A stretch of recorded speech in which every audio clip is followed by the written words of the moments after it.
Praise the Lord. கர்த்தர் இன்றைக்கு நம்மளுக்கு ஒரு வார்த்தை கொடுக்குறார். கண்ணீரோடு விதைக்கிறவர்கள் கம்பீரத்தோடு அறுப்பார்கள் என்று. இந்த வார்த்தைக்காக ஸ்தோத்திரம். நம்மளுடைய வாழ்க்கையில் கூட அனுதினமும் எவ்வளோ போராட்டங்களை நம்ம சந்திக்கிறோம்.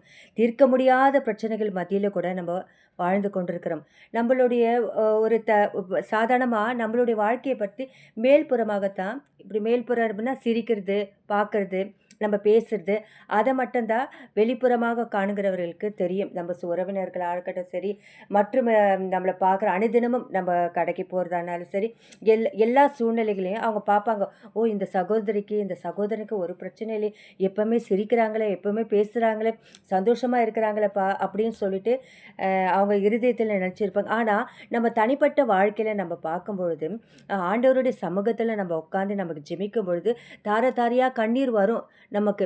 ஐயோ ஆண்டவரே, இந்த பிரச்சனை எனக்கு முடியலையே ஆண்டவரே, நான் என்ன சொல்வது, யாருக்கிட்ட நான் போய் இதை நான் சொல்லுவேன் எனக்கு தெரியல. என் மகனை குறித்தும், என் மகளை குறித்தும், என் கணவரை குறித்தும், என் தாயை குறித்தும் அப்படின்ட்டு ஒரு சகோதரிகளும் ஒரு சகோதரர்களும் அப்படியே ஒரு மாதிரி மனசுக்குள்ளே ஒரு முள் குத்துற மாதிரி இருந்து கொண்டே இருக்கும்.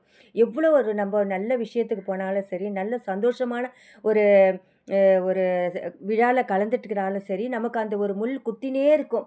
அப்படியாப்பட்டவங்களுக்கு தான் கர்த்தர் இன்றைக்கு பார்த்து கூறுகிறார், கண்ணீரோடு விதைக்கிறவர்கள் கம்பீரத்தோடு அறுப்பார்கள் என்பது. கண்ணீர் என்பது ஒரு விதை.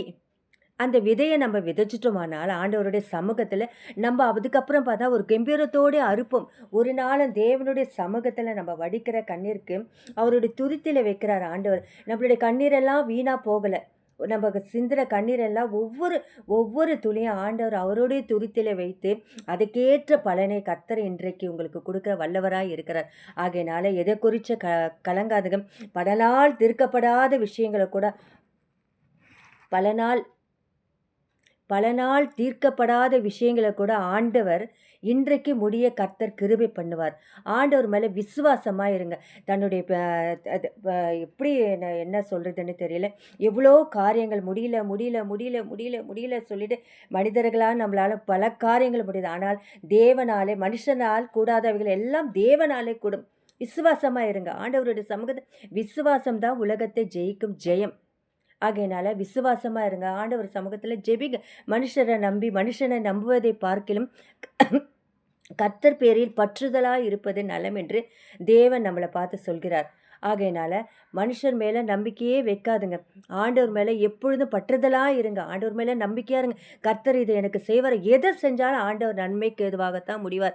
ஆண்டவர் நம்மளுடைய பார்வைக்கு தீங்காக இருக்கும். ஐயோ, இந்த காரியம் என்ன இப்படியே முடிஞ்சிச்சு, நம்மளுக்கு என்ன இப்படி நம்மளுடைய வாழ்க்கையில் நடந்துச்சு, ஐயோ நம்ம இதை எதிர்பார்க்கலையே அப்படின்னு சொல்லிட்டு நம்ம நினைப்போம். ஆனால் ஆண்டவருடைய பார்வையில் அது ஒரு நன்மையாகத்தான் எப்பொழுதும் முடிய செய்வார். ஆகையினால கர்த்தரை எந்த விஷயத்துக்கும் நம்ம குறை சொல்ல வேணாம்.